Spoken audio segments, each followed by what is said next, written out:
After my first attempt to review Solo failed gloriously because I watched and reviewed a science fiction B-movie with Mario van Peebles in the title role instead of the newer film, here's my second attempt. But anyone still interested in the review of the derivative sci-fi flop with one-dimensional characters and a boring story, which was a multi-million loss for the studio in 1996, can still find the video on this channel. But now to the more recent Solo, a much better movie than the 1996 film. It tells a tragic story with a brave protagonist looking for big adventures and facing a great challenge. Unfortunately, he becomes victim of his own ambitions and the film really touches the viewer.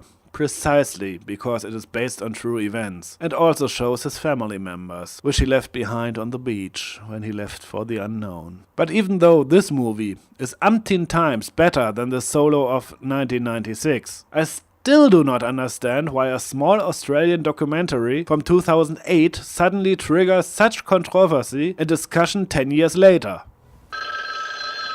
What? Again? I've got a bad feeling about this. Hello. What? Star Wars? Han Solo?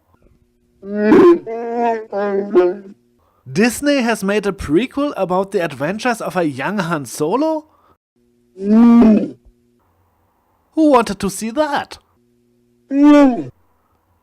Was this a big wish of the fans? To see the early days of a character so popular for more than 40 years that his story has been developed over all the years in comics, books and games of the extended universe, so that no fan really has any questions about his past anymore? What the fans really wanted to see was a reunion of Luke, Han and Leia, the three characters who are the heart and soul of Star Wars. But that wish was not granted to them by Disney. For the ideologues currently in charge of Star Wars, it was more important to insert and push their backwards, regressive and idiotic political messages in the movies, rather than giving the fans what they really wanted. Good, timeless stories with the characters they love. Unfortunately, with the premature death of Carrie Fisher, this opportunity is literally gone forever.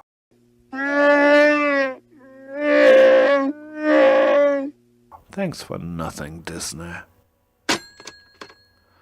Okay guys, I guess I finally have to watch this Solo a Soy Wars story. I think the joke reviewing the wrong movie called Solo and pretending that I didn't know that has now gone stale.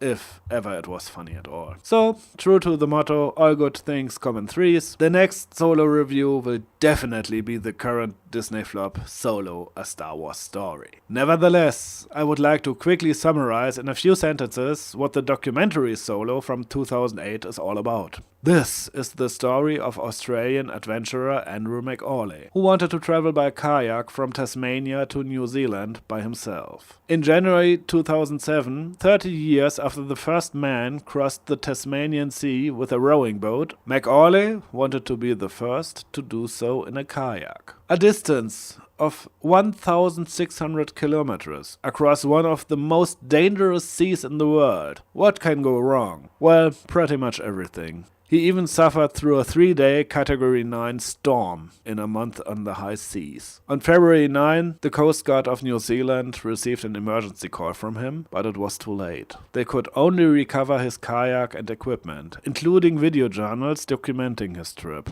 His body was never found. With the video footage and the support of his widow Vicky, as well as many interviews with his support crew, filmmakers David Michaud and Jennifer Pedam made the documentary Solo, a memorial to the tragically failed adventurer. And as I said at the beginning, exactly because you know from the very first second how the endeavor of McAuley ends, it is very touching, for example, to see the footage where he says goodbye to his family when leaving. Whether the story now serves as a warning to not fling yourself into dangerous situations unnecessarily, especially if you have wife and child, or you interpret it as a tribute to the timeless human adventure spirit, it is up to you, the viewer. For anyone who doesn't say right away, "What an idiot, it's his own fault," or something like that. This 58-minute documentary, which has also earned some awards, is highly recommended. Incidentally, the music comes from an Australian icon, Lisa Gerrard from Dead Can Dance. So, if you like stories, real adventures of real people in modern times, even if they end tragically, then Solo is a must-see. So, after reviewing 2 lesser-known movies called Solo, next time I'll have to rip Disney's Lucasfilm flick a new one, for real this time. If you don't want to miss that, subscribe. Otherwise, I'm also happy about likes and if you share the video in social media. Until then, take care. See you in hell.